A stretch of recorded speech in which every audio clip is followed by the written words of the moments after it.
Todos vocês, boa, mano, eu proponho a todos vocês agora aqui nos acompanhando, nos assistindo, também nos ouvindo, para a gente ir diretamente ali para o epicentro desse conflito todo, diretamente para Israel, para Tel Aviv, e vamos começar agora para entender ali com precisão o desenrolar dos fatos ali no chão, na ação, com o Major Rafael Rosenstein, ele que é um dos porta-vozes do Exército de Israel, das Forças de Defesa de Israel. Muito bom dia, Major, obrigado pela disposição de estar aqui com a gente, ainda mais num momento tão conturbado como esse. Ainda mais hoje o Ano Novo Judaico sendo comemorado. Conta pra gente como é que está o panorama no dia de hoje, após um dia tão tenso como ontem. Bom dia.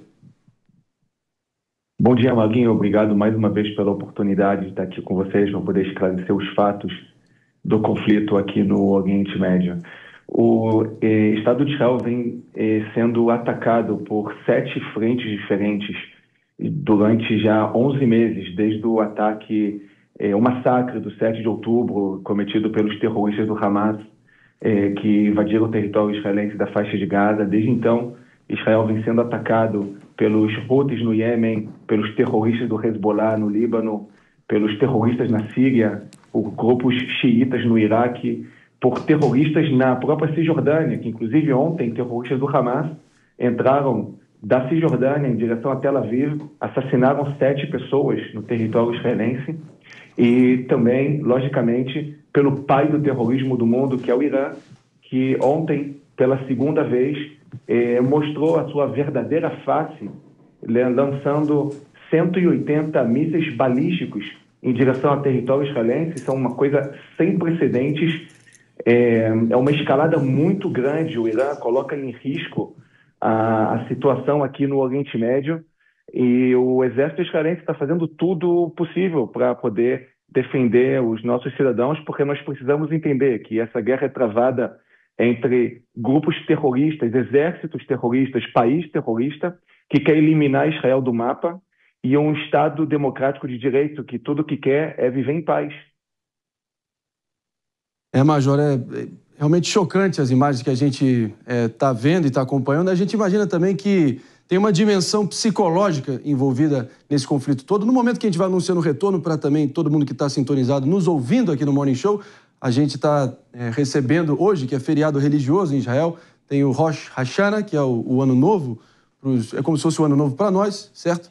E tem, exatamente nesse ponto, estamos aqui com o Major Rafael Rosenstein, um dos porta-vozes das Forças de Defesa de Israel, contando exatamente o que está se desenrolando. Mas eu já vou jogar aqui para o PP e tem um componente psicológico envolvido também, né? Na véspera de um feriado religioso da relevância como Rosh Hashanah, acontece o que aconteceu. Há mais ou menos, 5 dias do aniversário de um ano do famigerado, trágico 7 de outubro. A gente quer entender também essa questão da guerra psicológica, dessa dimensão mental por trás desses movimentos e os próximos movimentos. PP.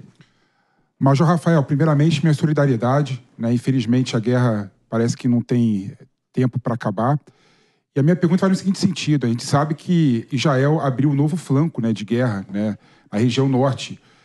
Então eu queria saber como é que está o pessoal que mora naquelas regiões, como é que está o sentimento de Israel, dos cidadãos israelenses naquela região do norte, perto ali da fronteira com o Líbano.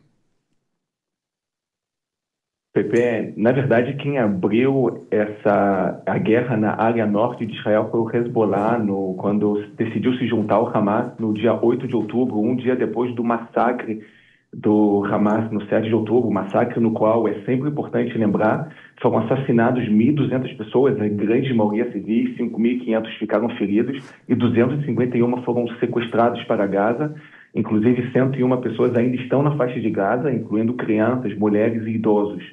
E o Hezbollah decidiu se juntar ao Hamas, lançando seus mísseis, foguetes e aviões não tripulados em direção ao nosso território. Já foram 9.000 mísseis lançados em direção ao território israelense. Isso é impressionante.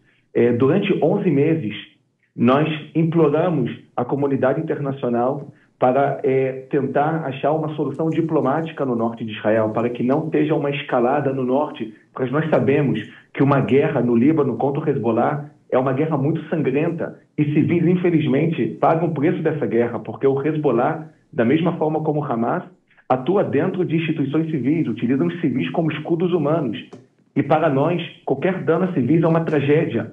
Então nós imploramos para a comunidade internacional para tentar achar uma solução diplomática no norte de Israel, porque o Hezbollah viola dia após dia uma solução do Conselho de Segurança da ONU, a resolução 1701, que proíbe qualquer órgão armado abaixo do rio Litani, cerca de 10 quilômetros da fronteira com Israel, e o Hezbollah, desde que o exército israelense saiu do Líbano, há mais ou menos 20 anos atrás, o Hezbollah, dia após dia, continua fazendo suas operações, violando a resolução do Conselho de Segurança da ONU, e o exército israelense não tem outra solução, a não ser uma solução militar, porque nós temos 60 mil civis israelenses que não podem voltar para suas casas, estão deslocados de suas casas já há quase um ano e não podem voltar para suas casas porque todos os dias o Hezbollah lança mísseis em direção às casas. Foram mais de 5 mil casas danificadas por mísseis do Hezbollah. Foram mais de 3 mil carros danificados por mísseis e foguetes lançados pelo Hezbollah. Nenhum país soberano do mundo aceitaria uma situação como essa. É a integridade territorial do Estado de Israel que está em jogo, porque nós não podemos habitar aquela região do norte, porque o Hezbollah direciona seus foguetes em direção aos nossos civis. Nenhum país aceitaria uma solução como essa. A nossa paciência com o Hezbollah acabou. Então nós estamos atuando de uma forma cirúrgica, precisa, mas bem forte contra os terroristas do Hezbollah. Nós conseguimos praticamente desmantelar a cadeia de comando do Hezbollah. Nós eliminamos dezenas de terroristas do Hezbollah, da liderança terrorista do Hezbollah, inclusive o número 1 do Hezbollah, Hassan Nasrallah, que foi eliminado pelo exército israelense. Nós vamos continuar a fazer tudo o que for necessário para levar de volta para suas casas os 60 mil evacuados de uma forma segura e para que o Hezbollah não seja mais uma ameaça aos nossos cidadãos. Major Rosenstein, vou trazer aqui agora Mano, Fabrício. Então, vamos com o Mano aqui, por favor, e a gente conclui com você, Fabrício. Nosso Mano Ferreira vai te fazer uma pergunta, Major. Bom dia, Major. Obrigado por estar aqui conosco. A minha pergunta vai na direção do rumo desse conflito. Muito tem se falado sobre a consolidação do estágio atual da guerra como possivelmente um conflito de dimensão regional, em função da participação do Irã. Na sua visão, é diante disso que nós estamos? O mundo deve temer, de fato, a regionalização mais generalizada desse conflito, ou esse foi um episódio pontual e a estratégia é limitada a esses proxies terroristas do Irã? Eu acho que o mundo tem que entender que o Irã e o eixo do mal, que são todos os grupos terroristas apoiados pelo Irã, financiados pelo Irã, que recebem armamentos e informações do Irã, eles são uma ameaça para o mundo civilizado, para o mundo ocidental. Não é uma ameaça somente a Israel. Israel serve como escudo para a expansão do eixo do mal. Nós precisamos entender que o Irã é uma ameaça ao mundo todo. E quando nós conseguirmos desmantelar as capacidades terroristas aqui na região, nós vamos fazer um bem enorme à comunidade internacional. O objetivo dos terroristas, como eu disse, é eliminar Israel do mapa. Não é um fundamento geopolítico do Hamas ou do Hezbollah. O exército israelense saiu da faixa de Gaza há 17 anos atrás. O exército saiu do Líbano há 20 anos atrás. Então, o objetivo dos grupos terroristas é eliminar Israel do mapa, mas esse é somente o primeiro passo. E depois do 7 de outubro, nós entendemos que nós não podemos mais aceitar uma ameaça de grupos terroristas na nossa fronteira. Nós não podemos permitir que um 7 de outubro volte a acontecer. E nós sabemos que o Hezbollah tinha como plano fazer o 7 de outubro no norte de Israel, que é o plano que se chama a ocupação da Galileia, que seria invadir o território israelense, entrar em dezenas de comunidades na Galileia, no norte de Israel, sequestrar e assassinar civis, e assim fazer o 7 de outubro no norte de Israel. Nós não podemos mais aceitar uma situação como essa. E ainda mais tendo aquele prenúncio dessa possível invasão ou reocupação da Galileia, quando vários mísseis do próprio Hezbollah choveram ali no campo de futebol e, tragicamente, ceifaram a vida de 12 crianças ali, de israelenses árabes drusos, principalmente. Foi uma tragédia e um mau presságio do que poderia vir. o que justifica, claro, essas ações em defesa que Israel vem empreendendo. Vou trazer aqui o nosso Fabrício Nares, que é analista de geopolítica aqui da Jovem Pan, Major, e a gente segue adiante. Major, um prazer falar com o senhor. Minha pergunta é bem simples até. Israel tem condições de lutar sozinho em tantos flancos? A gente está falando da faixa de Gaza, está falando do Líbano, está falando do Irã, está falando da Cisjordânia. Dá para Israel estar sozinho nessa luta? Antes de mais nada, Israel não está sozinho. Nós estamos atuando com os nossos parceiros. Ontem foi um grande exemplo disso, a nossa cooperação com o Exército Americano, com o CENTCOM, o Comando Central Americano.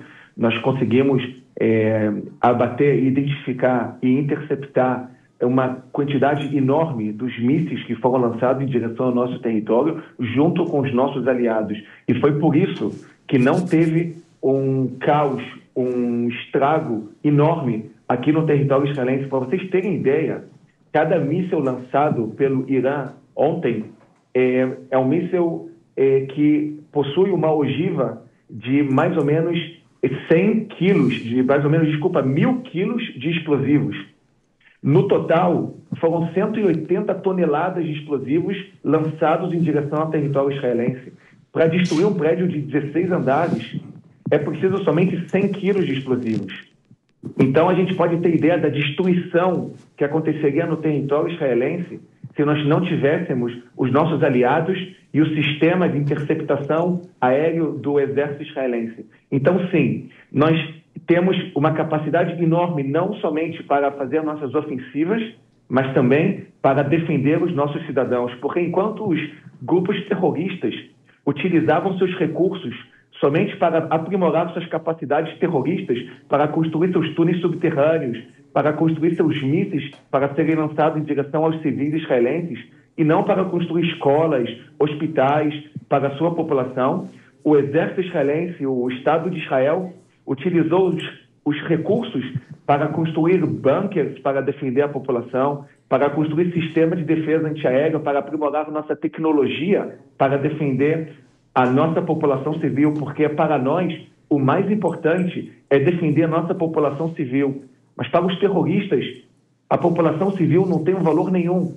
É por isso que eles utilizam os civis como escudos humanos, porque para eles, quanto mais civis pagarem o preço dessa guerra, isso é mais vantajoso, porque eles utilizam os civis para ter uma pressão internacional contra o Estado de Israel. E essa é a grande diferença entre grupos terroristas que se escondem atrás de civis e o exército de Israel que defende os nossos civis. Major Rafael Rosenstein, realmente é uma situação de uma tragédia inominável. A gente, claro, estende os nossos sentimentos a todo o povo israelense, o bravo povo israelense. Claro que o mundo está atônito vendo todo esse morticínio e a gente torce, sinceramente, o quanto antes para que a paz possa ser atingida, por mais distante que ela possa parecer. A gente vem dizendo, né, que não há santos na guerra, mas, claro, são perspectivas que merecem ser ouvidas e a sua foi muito bem embasada e necessária para a gente também trazer aqui para a nossa audiência. Claro, tomar todo o cuidado possível. A gente vê retaliações a corpos diplomáticos, prédios diplomáticos israelenses na Suécia, na Dinamarca, enfim, a onda de antissemitismo. E portas abertas sempre para você e o país de Israel, claro, aqui no Morning Show. Obrigado. Obrigado, Maguinho, pela oportunidade. Se você me permite mais um minuto, como você frisou anteriormente, essa semana nós estamos completando não somente um ano do massacre do 7 de outubro, como também hoje à noite nós estamos comemorando o Ano Novo Judaico, que é o Rosh Hashanah. E eu sei que a comunidade judaica assiste muito o programa de vocês, eu sei que os grandes apoiadores de Israel assistem vocês, então eu aproveito para desejar um Shana Tová, um ano bom, mas não somente um ano bom e doce, para que o ano não seja somente bom, mas para que nós possamos também enxergar o lado doce do bom do ano. Eu espero que o mundo também possa não somente ver o bom, mas para também o mundo possa entender que é necessário que o bem ganhe o mal, porque isso é uma necessidade para o bem da humanidade. Então, muito obrigado mais uma vez e um feliz ano novo a toda a comunidade judaica. Esse foi o Major Rafael Rosenstein, dando essa colher de chá presente aqui com a gente no Morning Show. Obrigado pela presença. Enfim,